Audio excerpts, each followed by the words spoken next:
Okay, good morning, everyone. Welcome to the Seeker's Quest. It's good Can to you hear me now? Yeah, I can hear you. Did you change Is fair something? enough quality? Yeah, it's good. Good. It's good. I'm So I'm Radha only Preti. I'm here with Chaitanya Charan. We call him CC. Were you just saying something, CC? Sorry. no, please go ahead. Yeah. And where are you today, CC? Are you Yeah, still I'm still in? in Nashik. Oh, you are? Are you in New Vrindavan still? I can I see am. there's wooden background.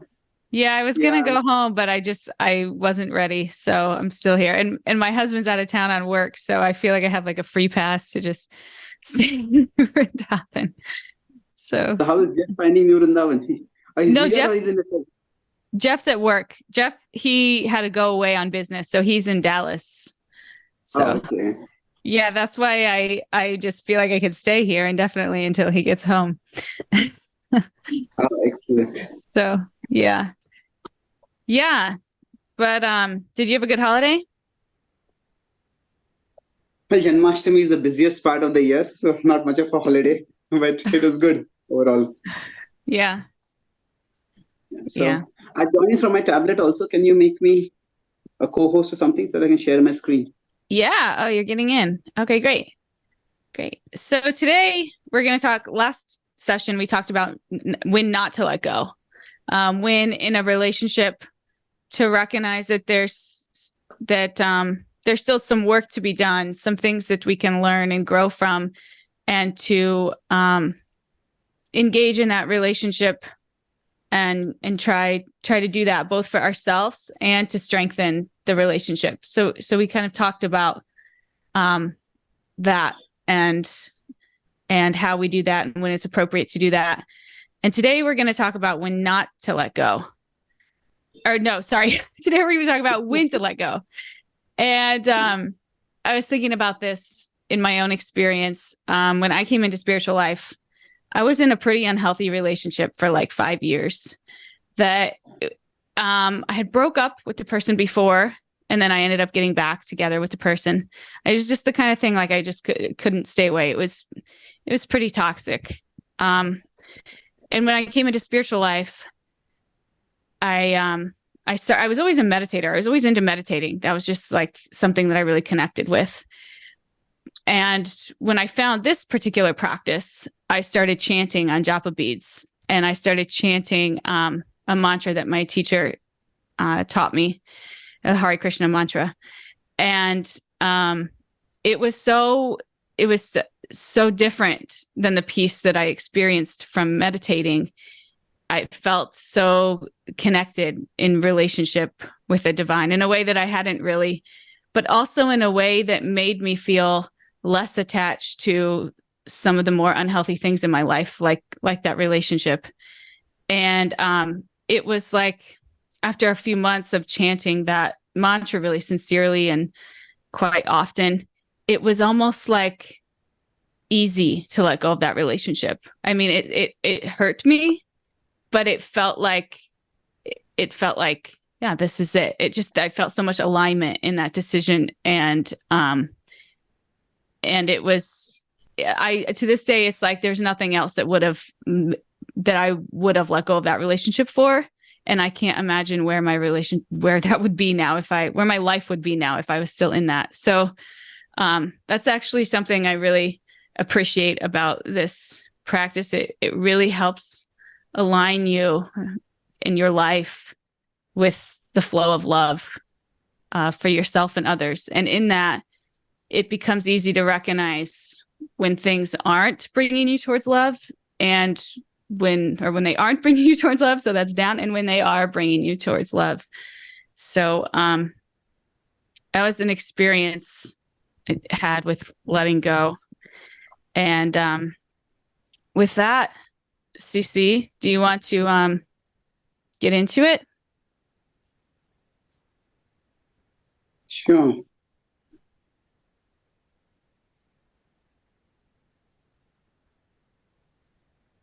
When we talk about letting go, there could be two broad reasons for it. One is this is bad. This is where we often have toxic relationships. And we have attachments where we end up harming ourselves. And then there is, so this is, you could say, this kind of letting go, it applies even in material relationships. Sometimes there's some, and it doesn't have to be relationships also. It could also be, sometimes we talk more about relationships, but often it's our own habits or thought patterns that make us gravitate toward those relationships. And then the other side is there's something better. So this is where we talk about how there is a spiritual dimension to relationships, or there are spiritual relationships and there's a whole spiritual domain. And sometimes our conceptions of relationships could actually keep us entrapped in a way that impedes our spiritual growth. So I'm talking this from both perspectives, that one is where we are unable to even function materially because of the negativity or toxicity in a relationship. And the other is where for our spiritual growth, sometimes some relationships could limit us. And generally, in the wisdom texts, like the Bhagavad-gita, the Srimad Bhagavatam, this is the primary focus. Whereas in most of today's literature on personal growth, this is the primary focus. So when you say this is the primary focus, you mean in our wisdom literature text, it's mostly focused on letting go by focusing on something better. And in personal growth. Letting go so that we can grow spiritually.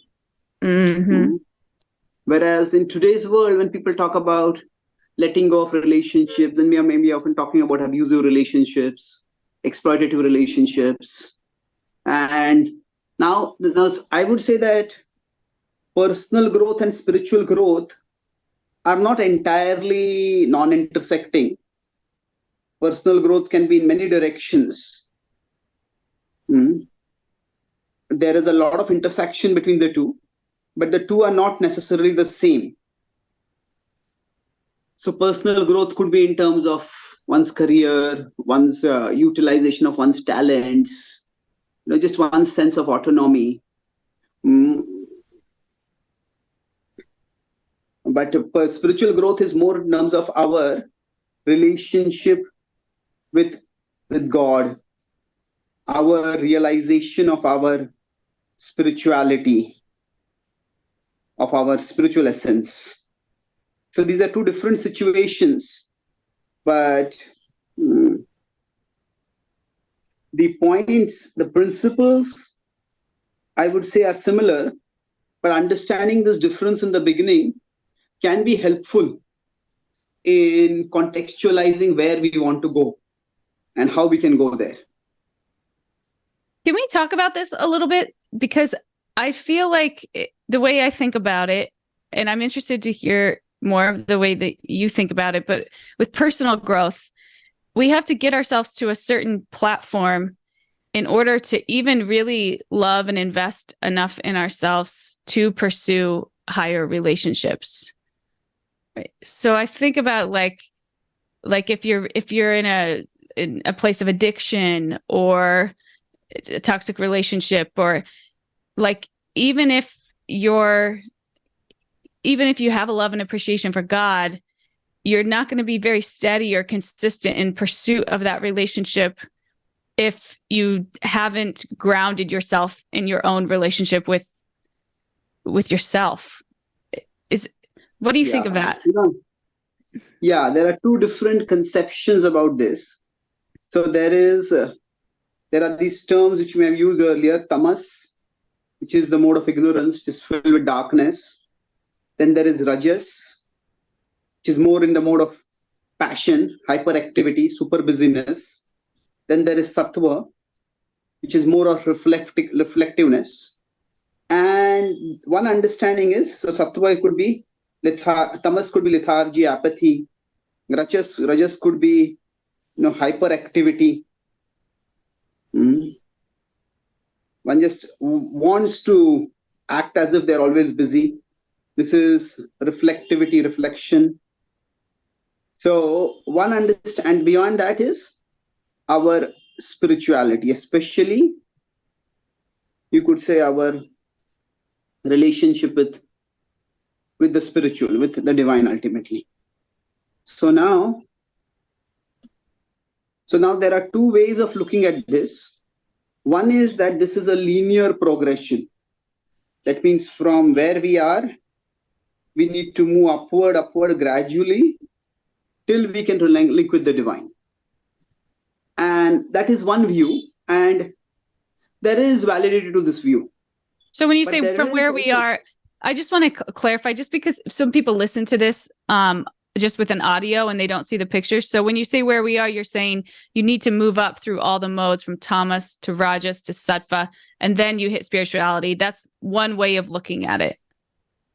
Yeah, that's one way. And it's an important way. It's a completely valid and valuable way of looking at it.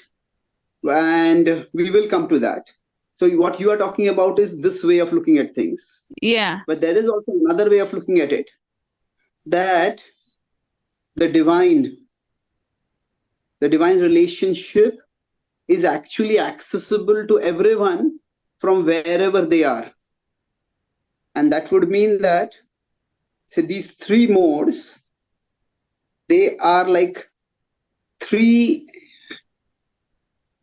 parallel triangles. So, you have tamas, rajas, and sattva. So this, you could say, is more like a staircase model. So the first one is a staircase model where you have to, you start at the lowest mode and then you climb up. And then the second one you're describing. The other is what you could call the airlift model. Airlift model. So from wherever you are, you could just connect with the divine straight. And quite often, if you consider, say people who are very severely addicted, somebody who is, say, a part of something like Alcoholics Anonymous. They often, one of the ways they change their lives is by acknowledging that, I am helpless without some higher power. And I need help absolutely. So when they are talking about that, often they are in a very dark place. Now, they could be in a very dark place emotionally, behaviorally, socially. And that all that would actually correlate with what would normally be called as in the mode of ignorance. But sometimes that is the time when they have some of the most transformative moments in their life. This is the time they have an epiphany. Okay, I really need to change. And that's what gives them the motivation to change. Yeah, I think if I'm being honest, I was probably because I was in an unhealthy, toxic relationship. My relationship with the divine, I relate to everything you just said, because I feel like developing a relationship with the divine motivated me to then climb the stairs a little bit. Yeah. Is it like that though? Do you have to climb the stairs regardless? Like if you start there, does that mean then you have to go up? Yeah, so that's where I was going to integrate these two models. So when I said that the airlift model, in my understanding, it talks more about the starting point. That we can start from anywhere. But this model, the staircase model, is more about sustainable progress. Oh, okay. So the journey begin from anywhere. But over a period of time, one needs to make tangible lifestyle changes which are associated with rising towards the higher mode. So, for example, I'll just give some simple examples of this. Let's say somebody was highly addicted, and then they realize that I have to change. And then it is something spiritual, it is prayer, it is devotion, it is meditation, it is mantra chanting, and it is I need spirituality to change. So this realization, this is vital. And when this is not there, many times some people may actually just do spiritual activities more as a ritual. Oh, this is something which I learned in my culture. This is a part of my tradition. This is a part of my social group, which is not bad. But this is what it is. So I need spirituality to change. This is where one begins. And then after that, okay, I may have the inspiration to change, but then if I have to give up my addiction, I may really have to be serious about some lifestyle changes. So that could mean, for example, I change my association. If I'm hanging out with people who are alcoholics, then it's more likely that I'll be succumbing to that. Maybe I have to bring some more structure in my life. Don't just let myself have lots of free time where I relapse toward other things. Maybe I need to take some tangible responsibilities so that they consume my mind and they bring some meaning to my life, meaning and purpose to my life. So there are certain tangible changes one has to do. And I would say these lifestyle changes are a part of the journey from tamas towards sattva.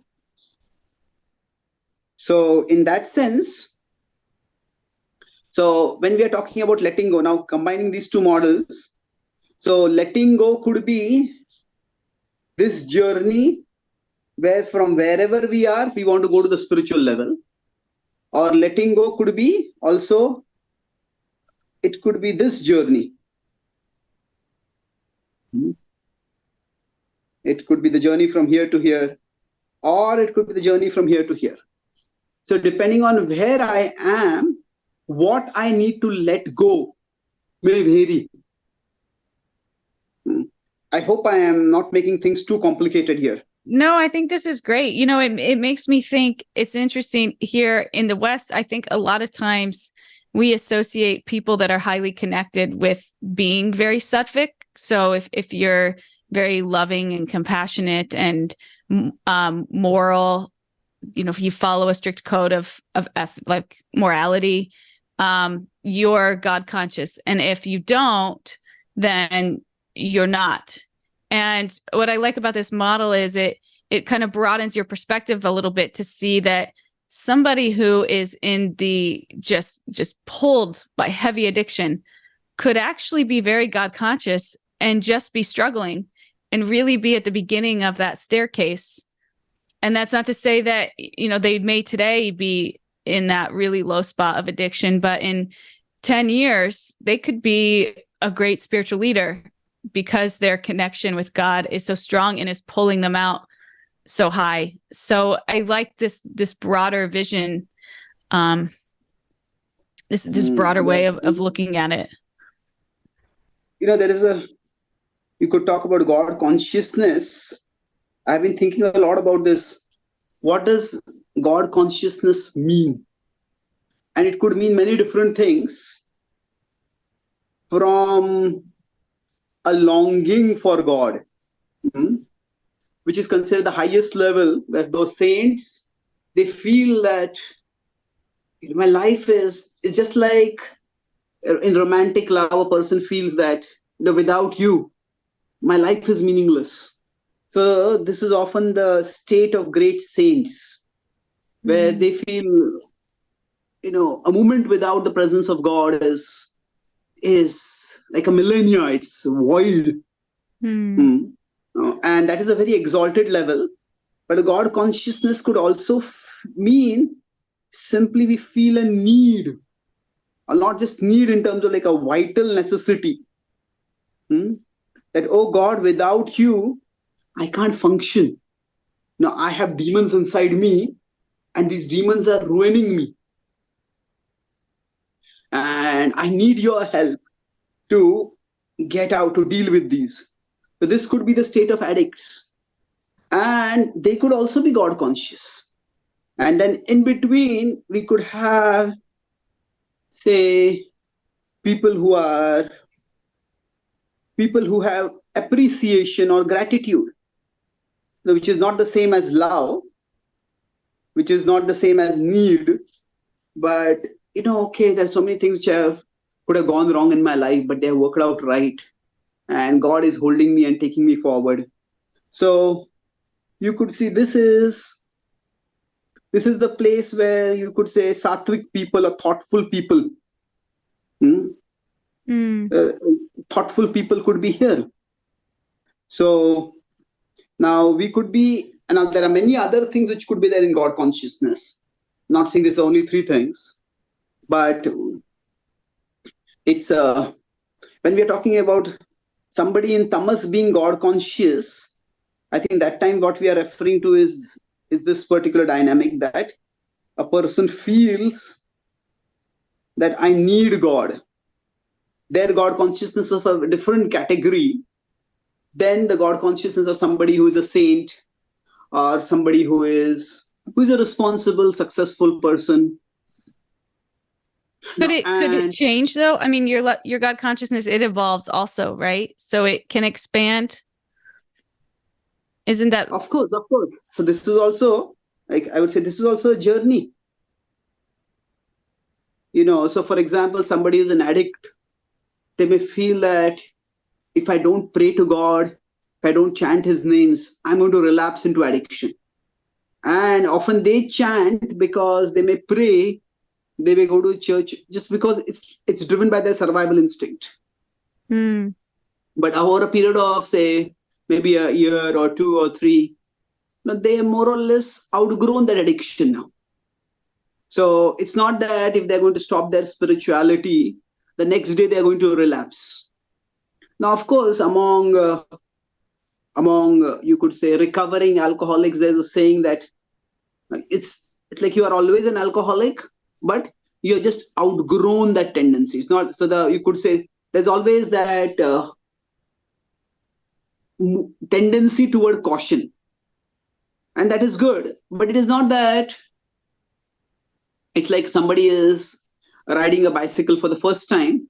The chances that they're going to fall are very high, and they have to be extremely careful. But if somebody is cycling, now somebody who has been cycling for 10 years, can they fall down while cycling? Well, they can also fall down, but it's a journey. It's initially the fall down is like much more likely. In fact, it is not just highly probable.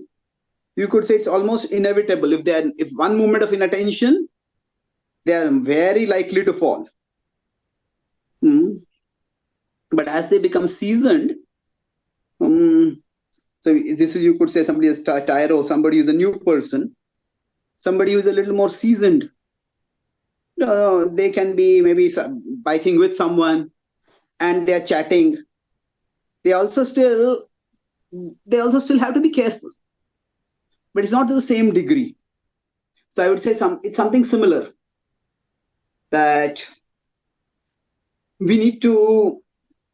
So caution is required, but caution may not be the most prominent thing that is required at that time.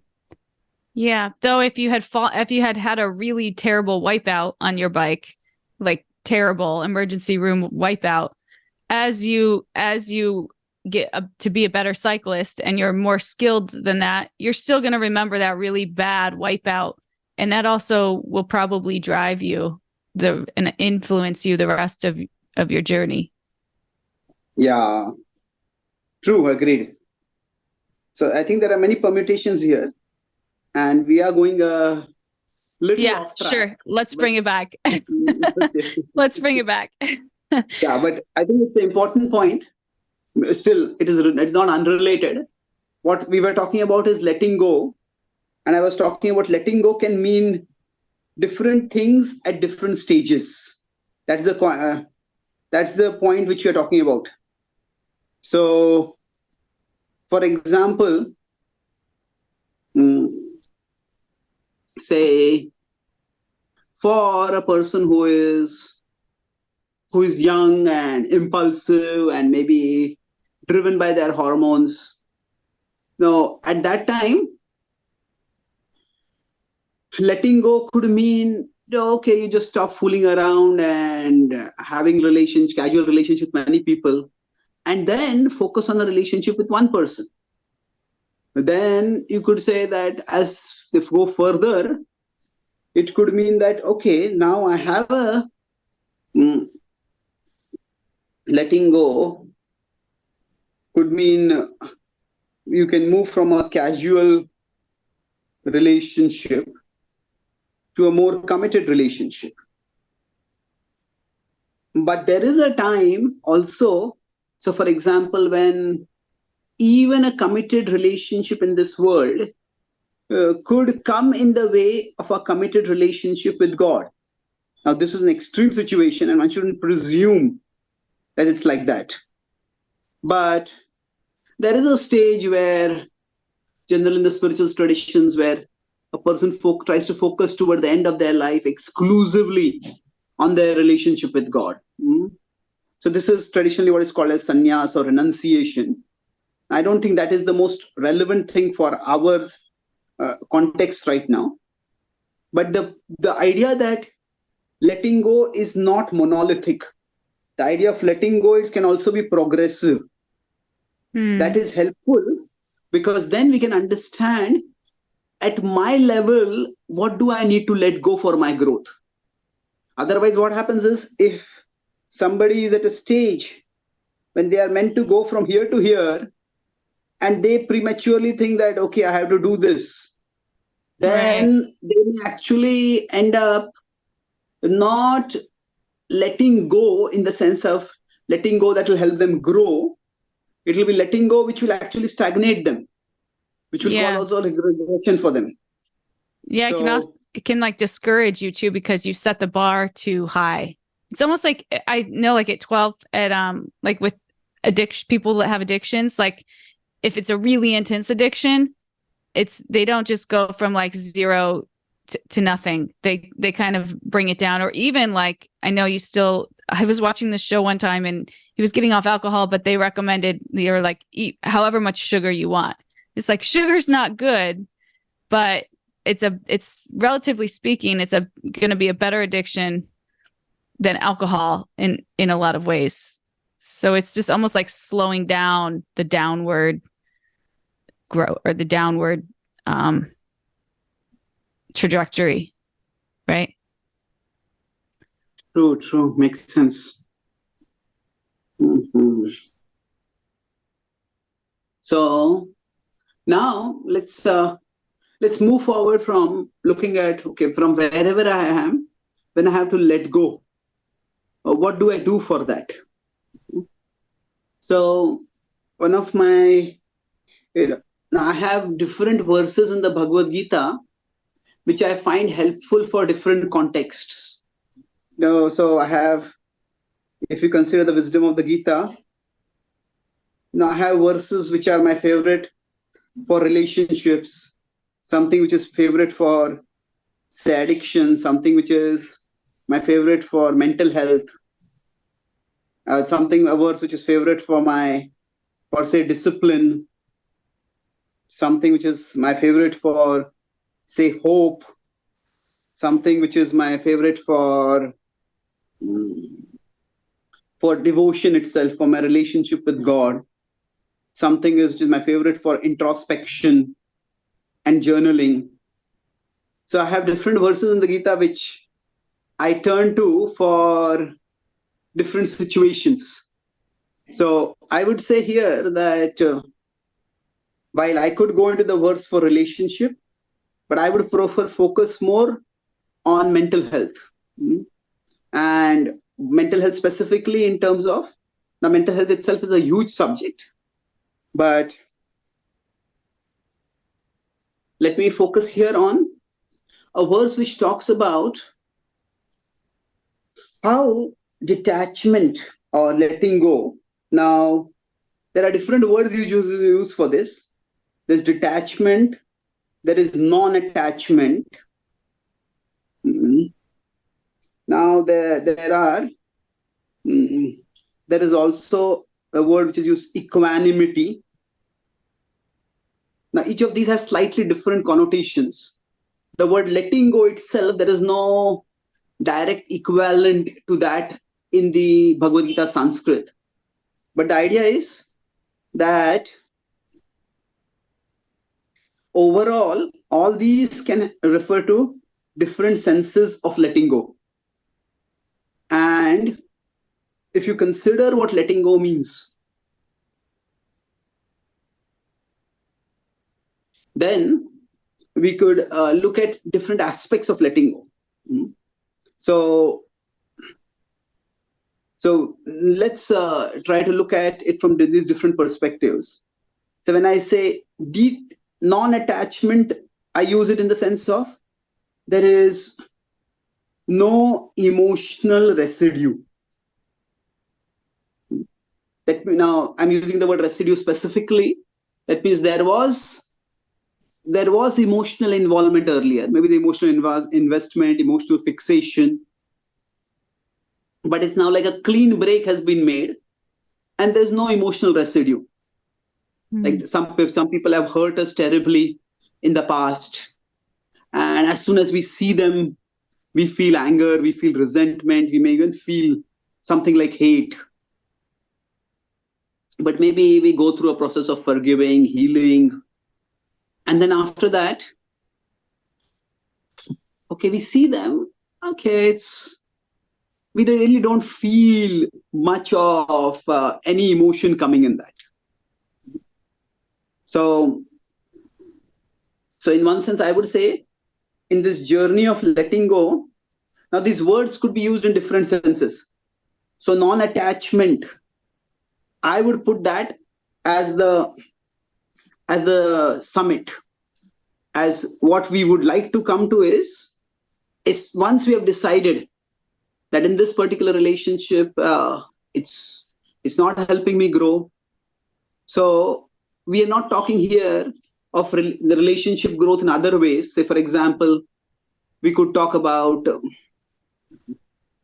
being kind and compassionate even toward those who have hurt us. But that's a different direction. That's quite a saintly thing to do. And maybe we could explore that in a separate session. But when letting go, I would say non-attachment is the goal where, okay, there's no emotion associated with that person right now. Now, I would use equanimity as at least external steadiness. That means sometimes we see a person and we just feel like screaming at that person or punching that person or whatever. So we have come to a level where letting go means, okay, my urges are at least not so strong that I want to act out on them. So letting go could be at the basic level, at least we have some control over our emotions. So now you're saying that the process of letting go is also a progression. And with the very first stage being at just controlling our urges to act out of our feelings really about that person. Yeah. And then the second is detachment. Yeah, the highest is I'm just not affected at all. Okay, that person comes, that person goes. I don't really care much about it. Not care in the sense that I'm heartless, but I'm not concerned about that person. What's the difference between non-attachment and detachment?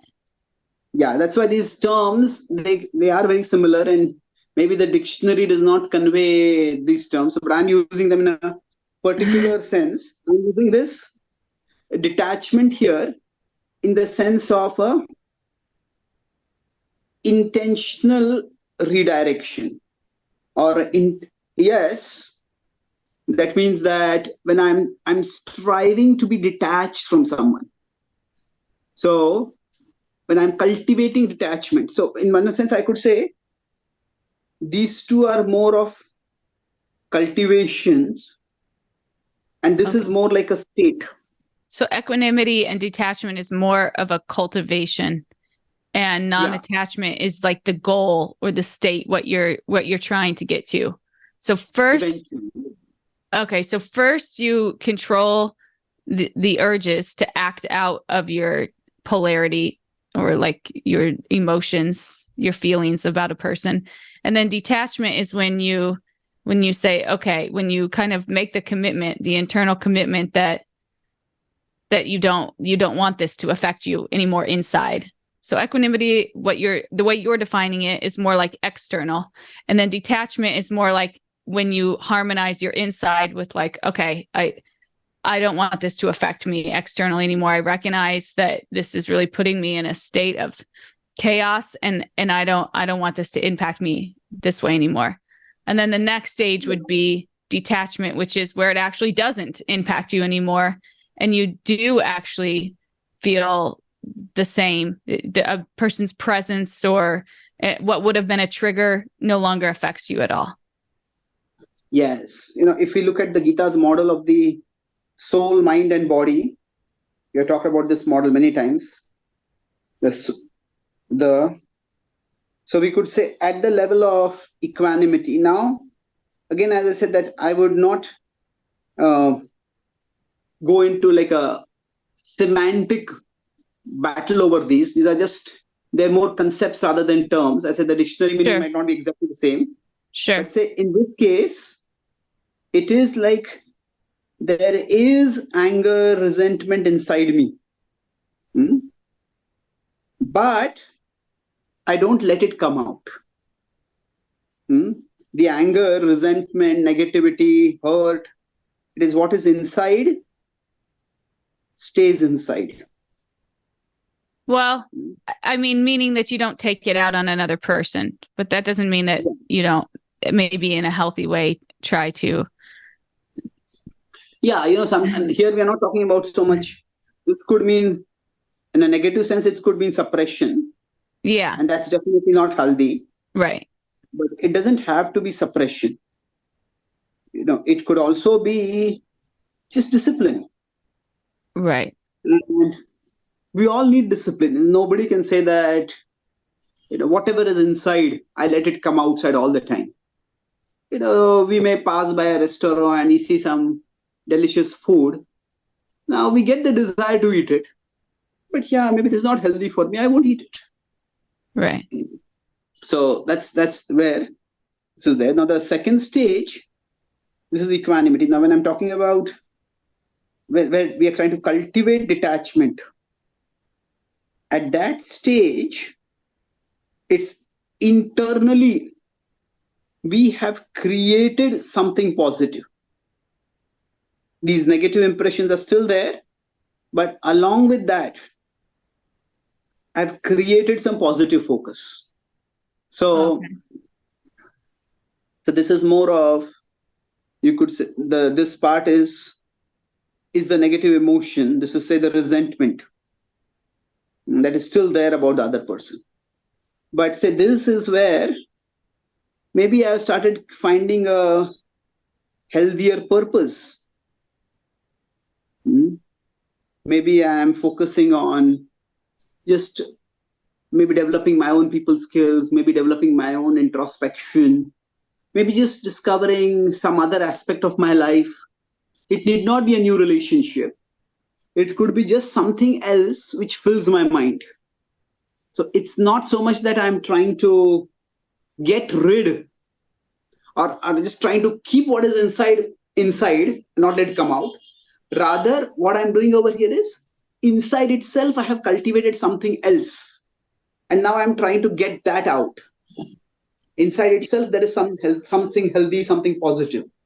You could which I'm also trying to practice you could also practice this like towards the person too, right? Like if you had a parent that wronged you in some way and you had a lot of resentment there, if you focus on all of the things that they did for you, is that another way of doing this?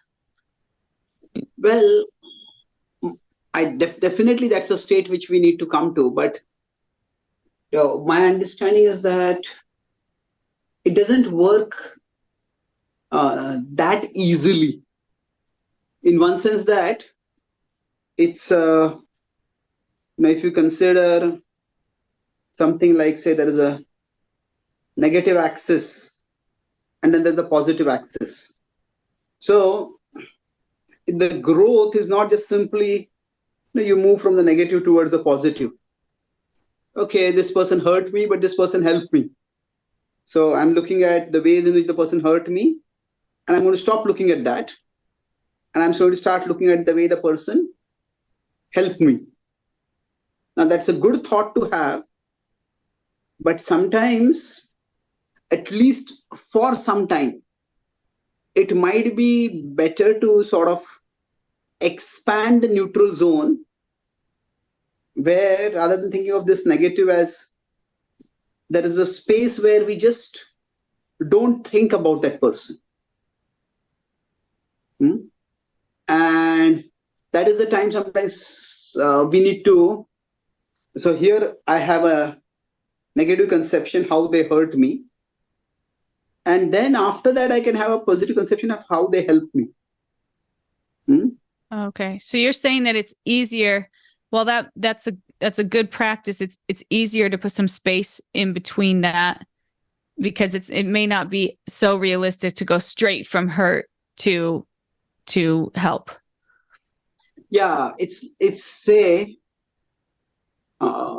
if my hand was injured and now I want to massage my hand to maybe get it to recover, but say I don't know where exactly the injury is, and if I press it here it's fine, but if I press it here it's a severe pain, and not just a pain, it might lead to some relapse. So then maybe I just decide I'm not going to press this hand at all.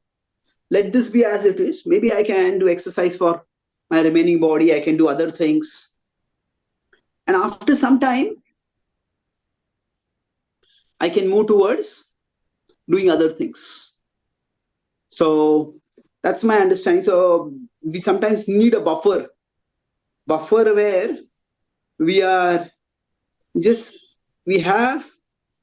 thoughts. Let me put it this way. We have an alternative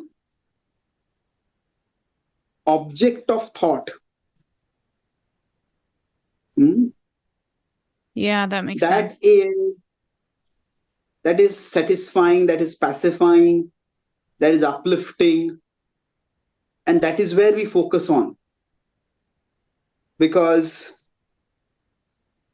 this is all going on inside us, and because it's inside us, when our mind will shift from thinking about, say, how this person has helped me to how this person has hurt me, that we can't really go so fast. Yeah, that makes sense. I know when I told my dad I was coming into this practice, he was super upset and said a lot of like mean, hateful things. And I had to kind of distance myself for, I don't know, maybe over a year. It might have been 2 years, to be honest. But then when I came back to the relationship, and in that 2 years, I really got grounded in my practice. But then when I came back to the relationship, like the hurt that I felt from his mini outburst was like kind of lifted, and I was able even to show up as even kind of a reincarnation of myself from the things I learned from the practice. And in that way, we actually have a nice relationship now, and he really respects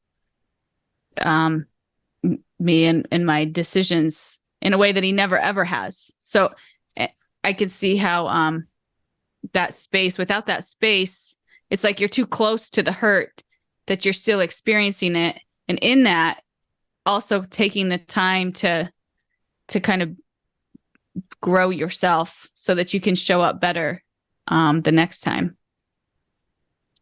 Yeah, or when you true. reunite in that relationship or something like that. Yeah, definitely. So now I have to start another session in about 7 minutes.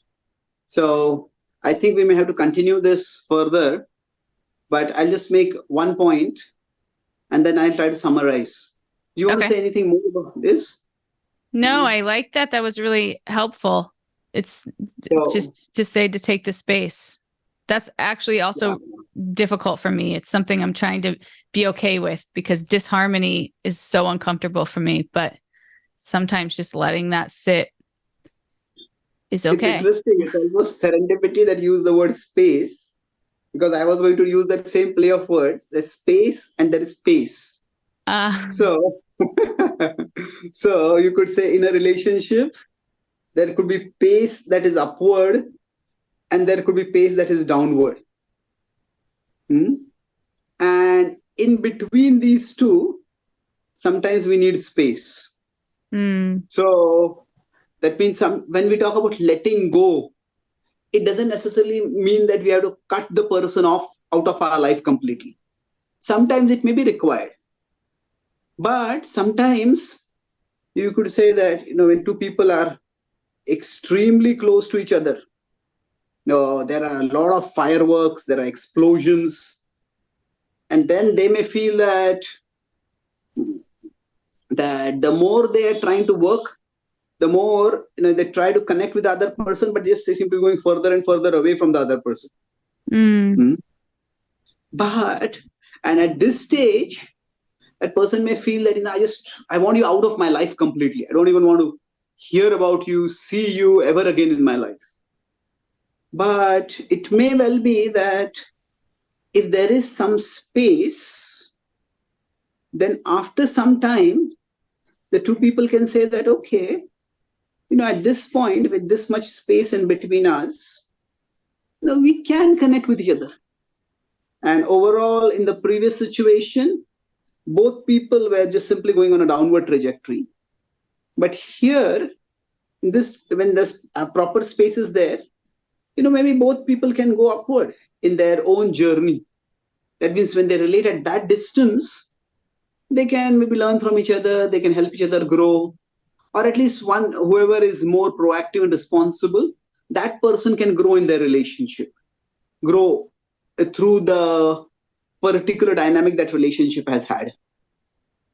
Yeah, that is actually really helpful that you said that, because sometimes I feel like we try to make one person too many things. Like if you have a spouse and you try to work with them, like professionally or something, and you see like that having that relationship on top of your marital relationship just makes it so difficult. And so when you can kind of disentangle a little bit and maybe set some parameters around that relationship, like this is my spouse, this is my business colleague, this is my teacher, it can kind of protect the relationships in a way that that space then is natural and you're safer. Because if you're combining all of these things, the expectations that you have on one person are so entangled and become so high that if they don't live up to one of those expectations, then all of those relationships are vulnerable. So even getting intentional, like in our relationships that we go into, like it's unrealistic sometimes to think that one person, we can have so many different kinds of relationships with one person, and it may be better not to. That's a powerful point. I think we could explore this in our future session. Yeah. Because this also happens in spiritual circles, where sometimes people have too much expectation from their spiritual mentor or spiritual guide or their guru. And it can happen in any relationship. So separating the roles. So letting go means, we could say, letting go of certain expectations or certain parameters in the relationship. So let's discuss that in our next session. Okay, great. Looking forward. So I look forward to just quickly summarize what we discussed. I started by talking about how, when we are talking about letting go, what are we talking about?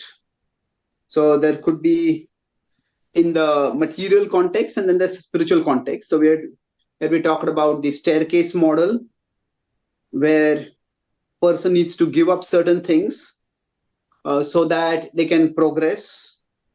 But there could also be the airlift model, where if the person, wherever they are, from there they can just rise straight upwards. And in connection with that, I talked about God consciousness itself being like a spectrum from an urgent survival need to gratitude to like a longing. And in different stages, what a person may need to let go can vary. So broadly, I talked about that if you consider letting go as a process, there is equanimity, where at least that person doesn't act out based on what is internal. Then there is detachment, where a person is able to put something internally also aside and replace it something more positive internally. And then there is the state of non-attachment, which could be a little bit more like transcendence, where a person just doesn't have any of those negative influences within them. And in that connection, the last part I discussed is letting go doesn't have to be like a 1-0 thing, where letting go could just mean that we create space by which we'll have some positive pace, like an upward pace. And that way we can move forward. So thank you very much. Thank you. And thank you. Just a couple of quick announcements. If you haven't followed us on Instagram, please do. Seekers Quest 108. We're also on all podcast platforms and YouTube. And one other thing, Seekers Quest, we're talking about doing a daily Bhagavad-gita reading, like a 20-minute Bhagavad-gita reading and discussion every day at the same time. We get on, we do it. If you have any thoughts about that or ideas, or think it's a great idea, let us know, because we'd love to see what you guys think. And just generally speaking, and if you have any feedback, or please don't ever hesitate to reach out.